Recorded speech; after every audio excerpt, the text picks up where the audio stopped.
Tuesday, September 19, 2017. September 19th is already a somber, uncanny day in Mexico, a day of ghosts and repetitions. Every year on the anniversary of the devastating 1985 quake, simulations are held to test the population's readiness for another disaster. This time, a little more than 2 hours pass between the simulation and the arrival of the real thing.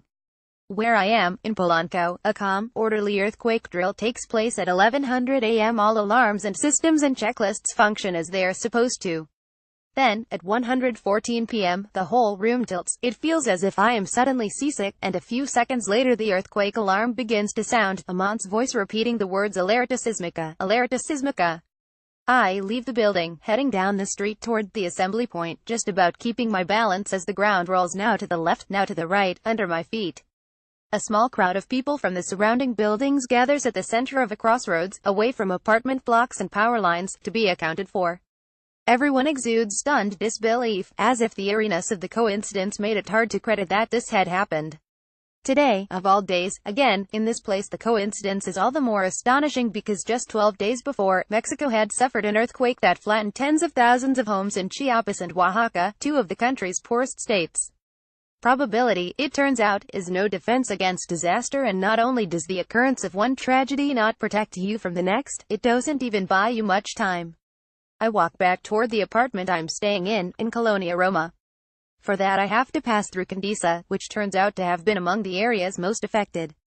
A strange quiet in the streets, despite the crowds of people scattered here and there, the palpable relief among those who had escaped unscathed combining with apprehension about the coming consequences. How many buildings will have collapsed? How many casualties would there be? Some streets have been cordoned off, with crowds fleeing unstable buildings or gas leaks.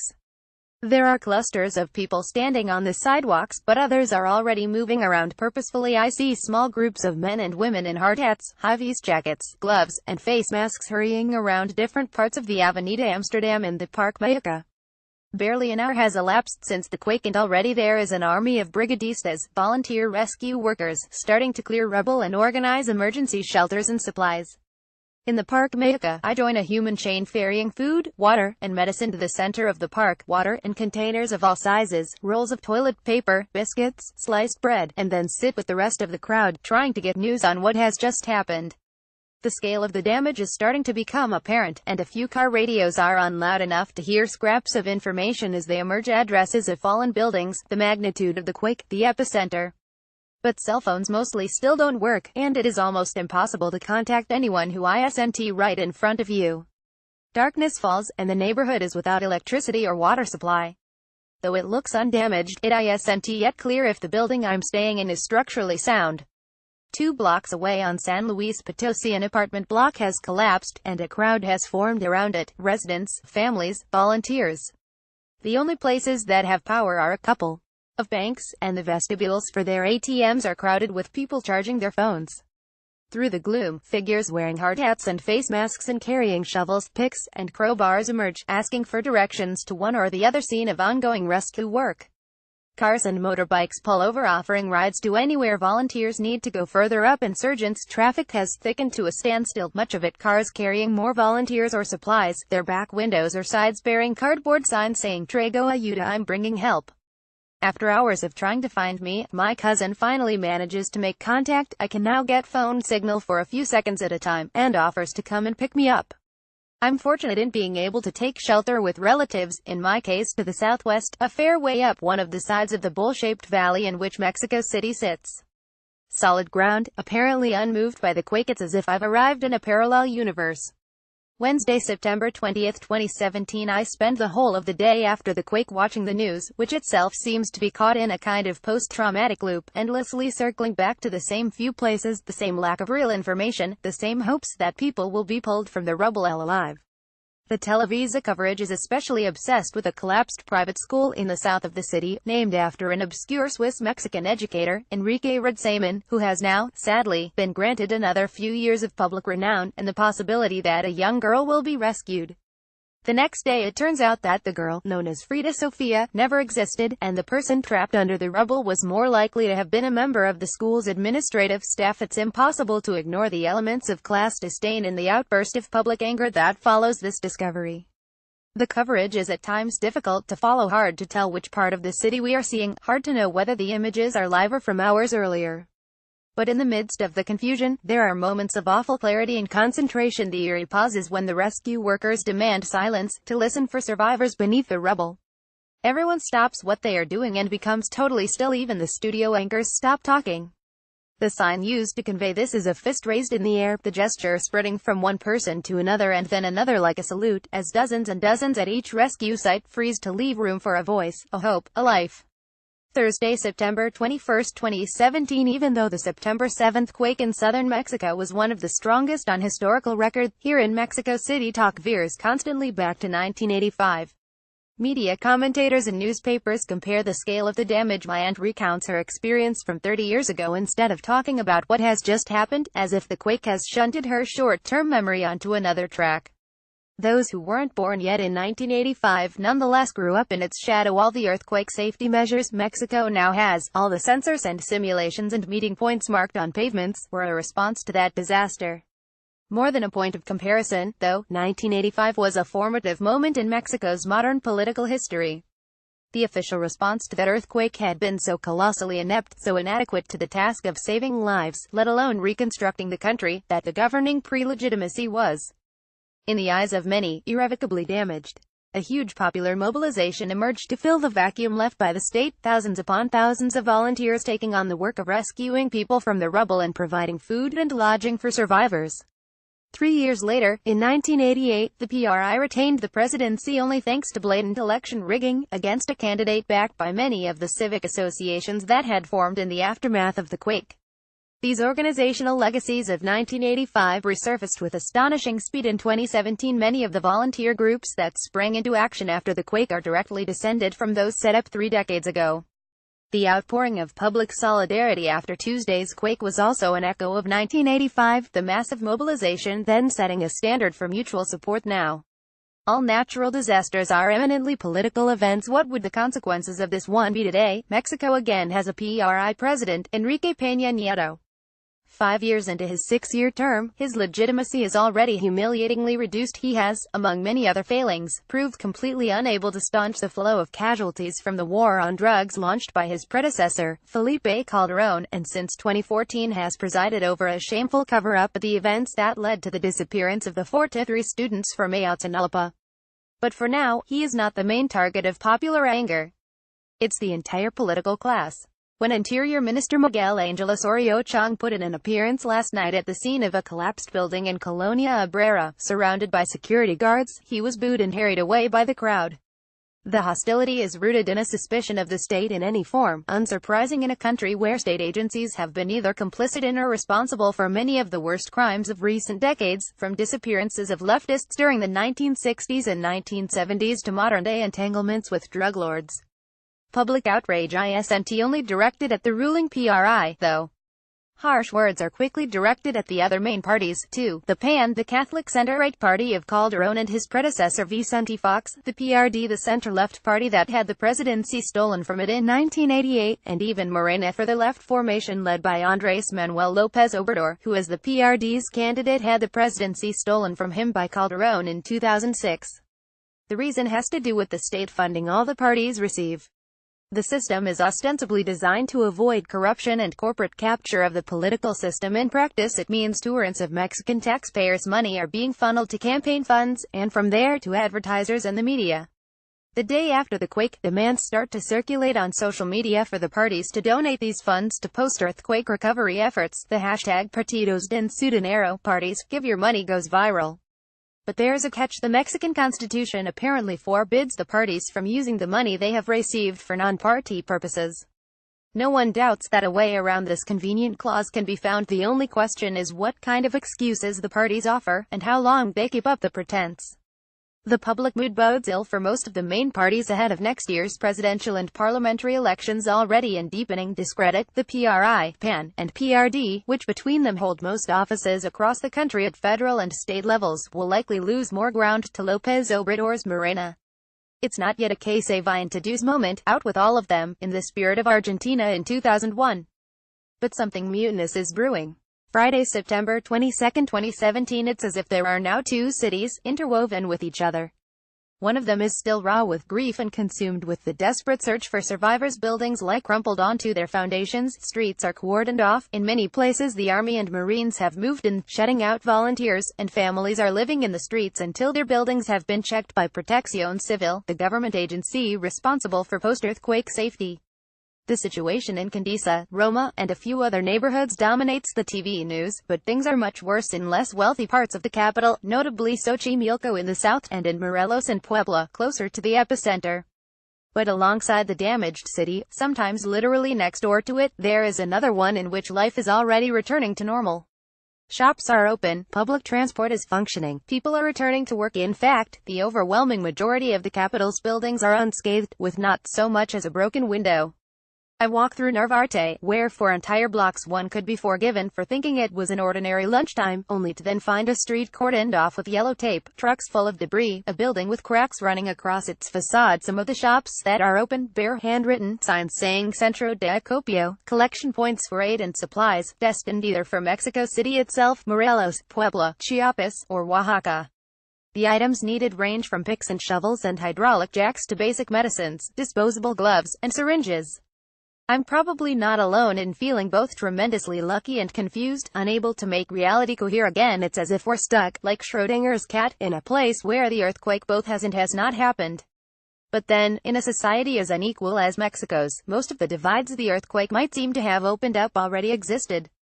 The day before the quake, I read a report in Proceso magazine quoting official figures for 2016, according to which 53.4 million Mexicans, more than 40% of the population, were living in poverty, and of those, 9.4 million in extreme poverty.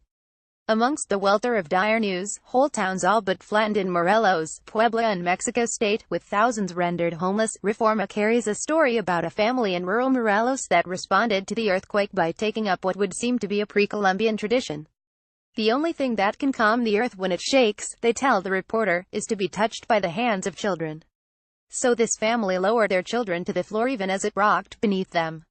I wonder, were the children terrified, or did they feel less afraid than their parents, because at least they were doing something they thought might make a difference? Saturday, September 23, 2017. This morning, at 7:53 a.m., another earthquake, this time a 6.1, its epicenter near the coast in southeastern Oaxaca. Still sleeping at my cousin's house, I don't even know about it until a couple of hours later, when I see the news. Today's quake, it turns out, is an aftershock from September 7, and both are unrelated, geologically speaking, to the one from September 19.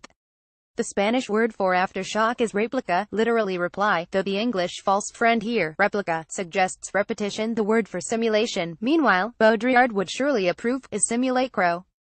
I read some of the scientific analyses that have started to appear, like everyone else suddenly thinking about seismic waves, oscillations, magnitudes. Mexico City is built on top of what used to be a series of enormous, interconnected lakes, which the Spanish drained and filled in with rubble during the colonial era. This is what makes earthquakes especially dangerous here. Shockwaves that would ordinarily make any kind of ground shake turn what lies beneath Mexico City into jelly. Maps are produced showing the latest pattern of damage superimposed on the outline of the former lakes. Almost all the collapsed and damaged buildings lie within their boundaries, toward the western edge. One seismologist writing in Nexos speculates that the effects of the earthquake might have been felt more strongly there because what used to be water was shallower at that point, somehow amplifying the seismic wave. There are other geological puzzles. Most earthquakes in Mexico originate from the southern coast, in the subduction zone of the Cocos Plate. I'm told that the country's seismic alarms, set up after the 1985 quake, which originated off the coast of Michoacán, are geared to this likelihood, which is why they only sounded after the quake had begun on September 19, the seismic wave wasn't coming from the expected direction. Each disaster, it seems, brings a leap in geophysical knowledge. It was only after the 1985 quake, for example, that seismologists fully understood the horrific intensifying effects of the city's construction on top of rubble piled in a lake bed. This time seismologists are unpicking the complexities of the different waves, with different oscillation frequencies, of which the seismic event consisted. Later, a friend tells me that a previous generation of seismologists imagined earthquakes as a release of accumulated geological pressure, which had built up in linear fashion, making it possible to anticipate the likeliest epicenters of a future quake. Now, the idea of linearity has been discarded, and the consensus is that seismic events can't meaningfully be predicted, they could happen at any time. It seems cheap, but it's hard not to see this shift of paradigms as falling into line with wider trends, the demise of grand narratives, the shift from the steady accumulation of the Fordist era to the wild fluctuations of financialized capitalism. Sunday, September 24, 2017. The city had already been decked with flags for the Independence Day celebrations the weekend before the earthquake. Now, the Mexican news media, Twitter, and Facebook are awash in expressions of national unity, solidarity bleeding readily into patriotism. And in any case, that solidarity is taking divergent forms, correlating all too neatly with social class. The volunteers arriving in Condesa, Roma, and elsewhere seem mostly to be from less well-off areas, giving their time, labor, and what few material resources they possess to the rescue efforts. Street vendors and restaurants have been providing free meals to brigadistas. A florist stand on Michoacan has even been handing out free bouquets. Wealthy Mexicans are mainly donating money, in many cases channeling it through the foundations of one or other media network or oligarch, who have promised to multiply donations received. Carlos Slim, for example, has promised to give 5 pesos for every peso donated. The problem is that funds and resources have flowed disproportionately to Mexico City, and within it to the better-off areas. Many civic organizations and charities are trying to funnel more of it to Morelos and Puebla, and to Oaxaca, Guerrero, and Chiapas, where the September 7 quake destroyed homes, schools, and infrastructure in areas already desperately lacking all these things. It's clear that the recovery will only deepen Mexico's existing inequalities. Monday, September 25, 2017. I returned to the apartment I was staying in before the quake, in Colonia Roma. The neighborhood looks back to normal in some places, shops open, food stalls crowding the pavements along Insurgents, but some blocks are still closed to traffic. White tents, tarpaulins, and people in hard hats crowd San Luis Potosi where it meets Insurgents. There is a collapsed building on that block, and a combination of armed forces personnel, rescue experts, and volunteers are still working through the wreckage. The same a few minutes walk away, at Avenida Alvaro Obregón 286, where as many as 40 people are still reported trapped in the rubble, though hopes are now vanishingly slim that anyone will be found alive there. Since even before the weekend, the government has been trying to discourage volunteers from showing up at rescue sites, turning away brigadistas and asking the population to leave things to the experts. But in many areas the state response has been slow. People are sleeping on the streets or in parks, surrounded by their possessions, because their buildings are still unsafe, and they have no idea if or when they will ever return home. In San Antonio Alplanocan, a small town in Puebla, at the foot of the volcano Popocatépetl, even 3 days after the quake, no official aid of any kind had arrived, and what support there was came from volunteers. The public pressure on Mexico's main parties has paid off, though they have dutifully pledged to donate anywhere between 20 and 50% of their campaign funds for reconstruction. Though given the different sizes of their campaign budgets, these are wildly different amounts. Meanwhile, the building of the Mexican Congress of Deputies remains closed. Though it has been certified as structurally sound, it suffered minor damage that will need to be made good. The repairs, La Jornada reports today with an unbeatable deadpan, will require the temporary removal of a mural titled El Pluralismo Politico. Tuesday, September 25, 2017. A week on from the quake, I walk through parts of Condesa and Roma. The pavements in front of many apartment blocks are marked out as unsafe with yellow tape, the buildings emptied of their inhabitants. Along Sonora and Amsterdam, there are scatterings of soldiers, guarding crossroads or sitting in olive green trucks. These troops aren't there to help with the actual rescue work. They are there to reassure the owners of some of the capital's most expensive real estate, to protect one part of the population from another. I was warned against returning to the Roma apartment, even after Protección Civil had deemed the building safe. The arrival of so many volunteers from elsewhere in the city has awakened a kind of class panic among the wealthier residents. The socio-spatial hierarchy has been disrupted. The presence of so many armed personnel on a city's streets would be unsettling at the best of times. Here and now, it has a doubly alarming effect. Today is the anniversary of the disappearance of the 43 student teachers from Ayotzinapa. Their parents and several credible investigative reporters all insist that the army played a central role in their abduction.